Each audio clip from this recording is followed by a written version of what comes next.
Nice. Hi, I'm TJ Schwanke. Welcome to Outdoor Quest TV. You know, there was a time to get the best performance out of your rifle, you needed to be a hand loader. But really, that's not the case so much anymore. With a lot of the new premium ammunitions out, like the Hornady Super Performance, we're getting unmatched consistency in factory loads. We've got access to some of the most high quality bullets, like the GMX in this case. And in some cases, we're even getting more velocity out of factory ammunition than we are out of hand loads. On today's episode of Outdoor Quest TV, Vanessa and I head back to New Zealand to hunt for not one, but two tahr in the breathtaking mountains of the South Island. For over a decade, we have traveled the world bringing our viewers the adrenaline-pumping adventures that hunters crave. We've had our highs and we've had our lows, and our viewers have shared every step with us along the trail. Outdoor Quest TV grew out of our passion for hunting, and our viewers share that passion as they join us on every new adventure. In 2012, our journey continues. Welcome to our greatest season ever.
Welcome to Outdoor Quest TV. I'm TJ Schwanke, and today we're in New Zealand, and we're hunting with Gerald and Sue Telford.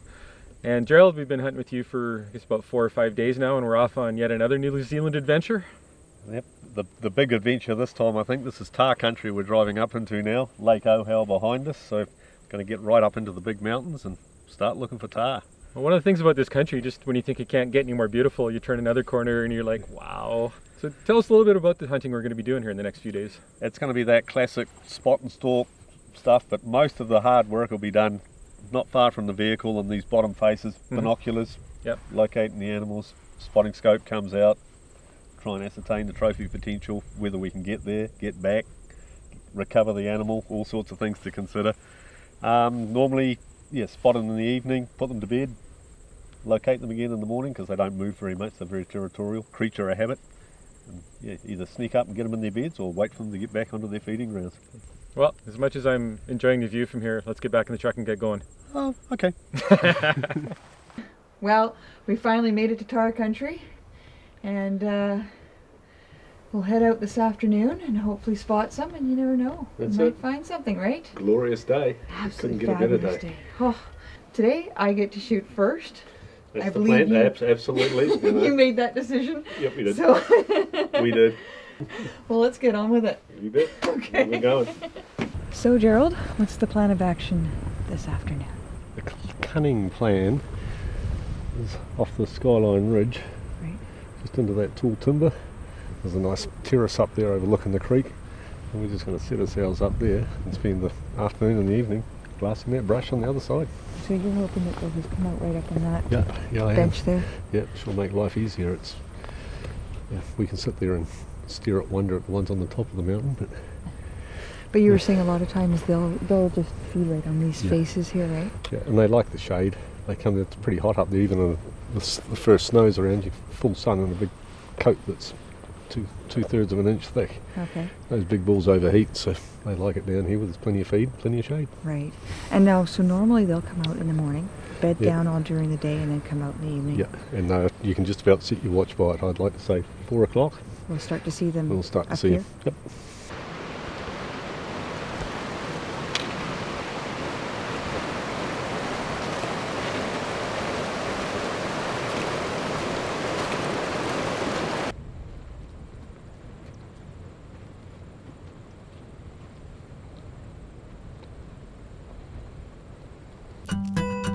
Outdoor Quest TV is brought to you by Argo, world leader in amphibious vehicles. Corlane Sporting Goods, home of the Rocky Mountain Rifle. Zeiss Sport Optics, we make it visible. Hot Mox, pack some heat. Puma Knives, knife maker to the world since 1769. Hornady, accurate, deadly, dependable. Safari Club International Canada, first for hunters. Silver Willow Taxidermy, capturing the memories. Trapper Gourd, leading trapping into the future. And by Deluxe Wall Tents, proudly made in Canada for Canadian conditions. Well, a bull just come in on the top of this row of trees about 450 metres away. It's a nice bull. But spoiled for choice at the moment because back out behind us where TJ's camera's looking, there's about 4 bulls, one of which is an absolute beauty. Hard to tell the horns, maybe 12 and a half, 13 inches, but he's just got this big mane that fluffs up in the breeze. He dwarfs the other 3 bulls that are with him, so we're going to stay here and keep an eye on this little patch, put those guys to bed, and hope they're there in the morning, right, Vanessa? They will be. Just playing the waiting game. Lots of Tahr still popping out.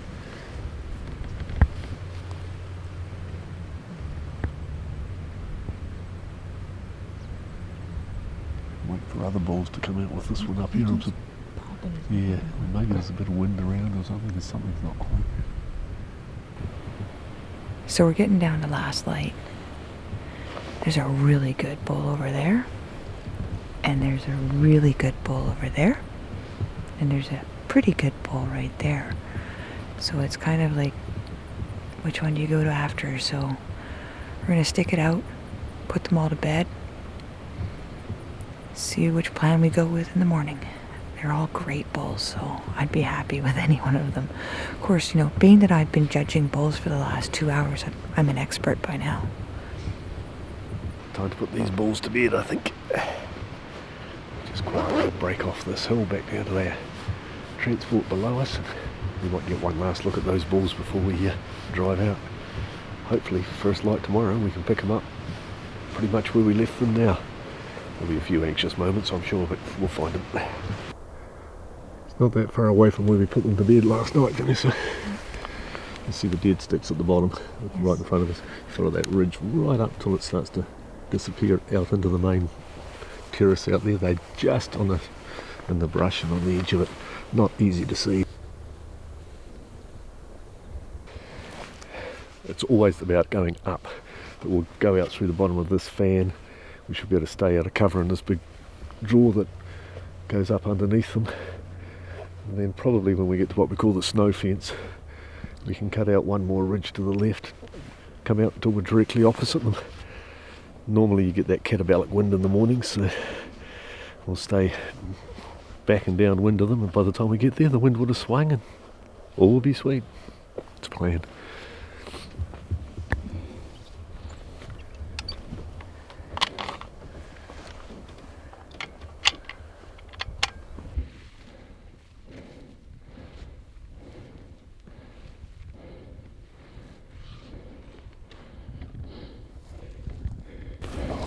Aiming for that grey boulder up there, TJ. 250 metres away we get to there, then we can go hard right up onto that knob and hopefully we'll get target lock. I'll just take your time, we're doing great. It hasn't taken long to get up here. So. No, it's amazing, really. Okay, if anybody likes sheep hunting back home, what you do is come here, get in sheep shape. By the time you get home, you can hit the mountains and actually start hiking. Works out pretty good. You're ahead of the game. That's what I am, I'm just a fitness trainer.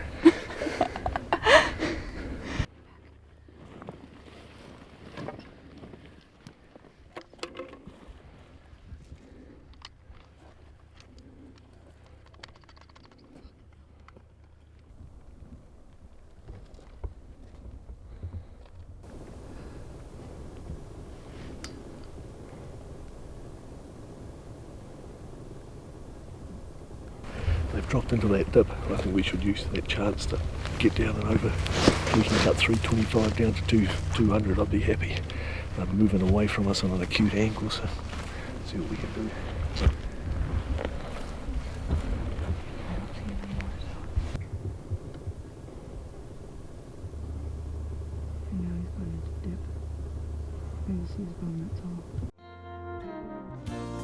This is Core Lane's Gun Tech Tip of the Week. Hi, I'm Greg from Core Lane Sporting Goods, home of the Rocky Mountain Rifle. And today we're going to talk about wind. Wind, we all know, affects a bullet's flight. By using a wind meter, we can accurately measure our wind and compensate for our bullet's flight. Most long-range optics have hold-off marks for wind compensation. In order to use those marks accurately, you must know your wind's speed. If you have any more questions about this or any other gun-related topic, give me a call at Core Lane Sporting Goods, home of the Rocky Mountain Rifle. This tip has been brought to you by Core Lane Sporting Goods, home of the Rocky Mountain Rifle.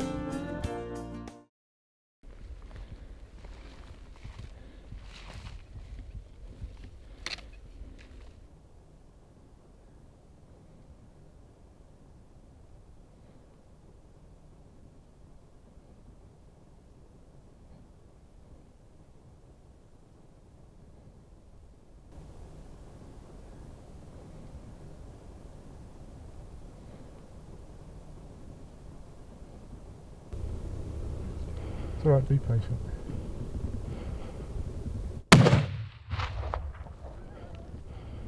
Reload.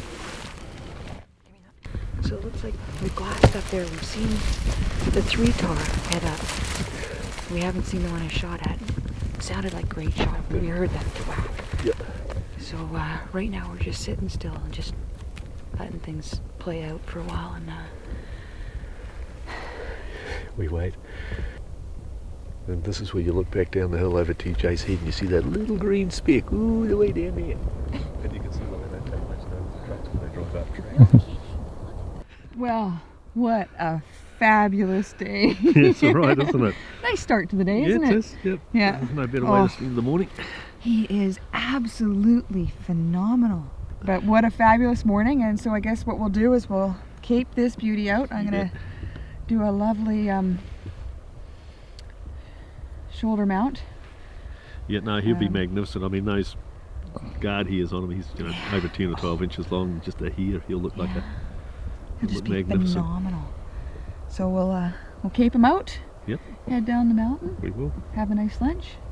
Head back out at 2:30 for TJ's. That's it. That's the plan. Gotta Thank have you a plan. So much. This Vanessa? has been an absolutely fabulous hunt with you guys. Yeah. I'm just great. What a beautiful country. It really is breathtaking. Yeah. If you can take the Tahr home, you leave the country here.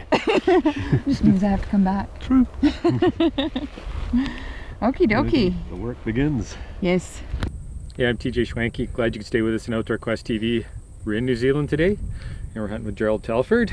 And we're kind of winding down to the end of our hunt now. We've spent a little time down at Wanaka, a little destruction down there. There you go. And now we're up a little further north, we're hunting Tahr. That's it. This is the Dobson Valley we're in here, and say Vanessa set the benchmark this morning.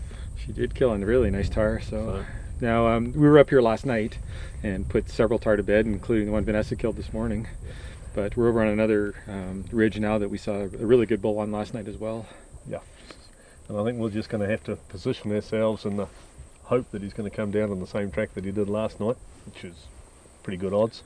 Yeah. And if not, we'll definitely have a plan that we can come back here in the morning and work left or right. So, yeah, see if we can kill two Tahr with one stone.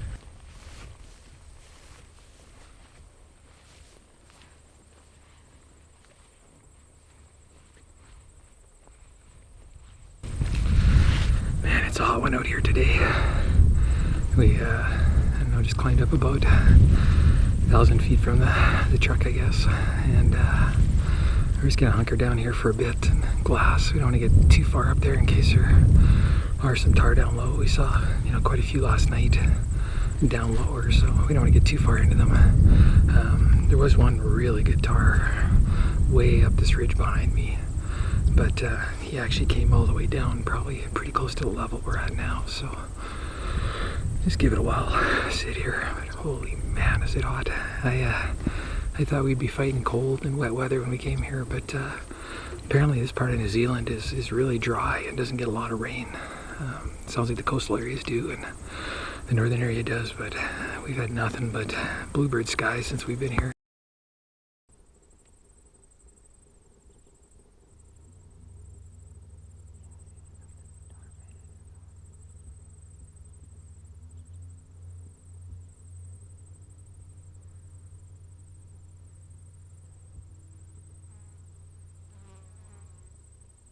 Well, we spotted that Tahr up there again that we spotted last night. He's up just as high as he was last night about this time. So hopefully he decides to follow the same path as last night. He came down pretty well to our level, so we'll just sit here and wait and see what else pops up.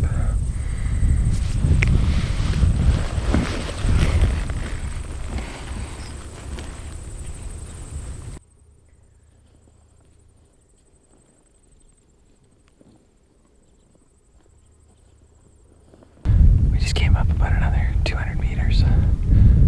Just get a little better luck, and hopefully if that bull comes down we can intercept him. Just kind of a game of waiting today. He's a long ways up there still, but you never know, there could be lots more around.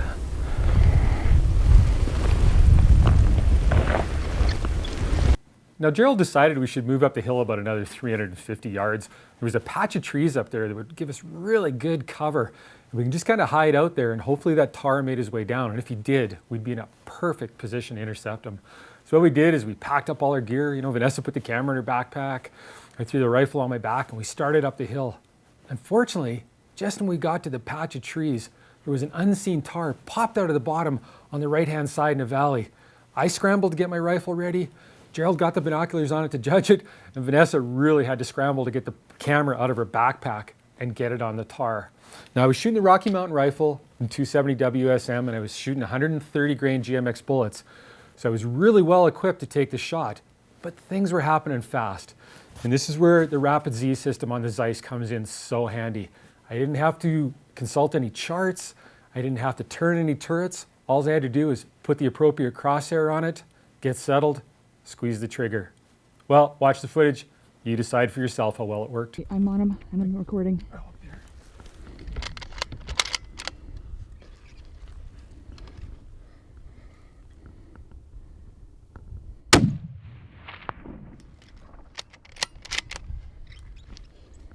Give him another one.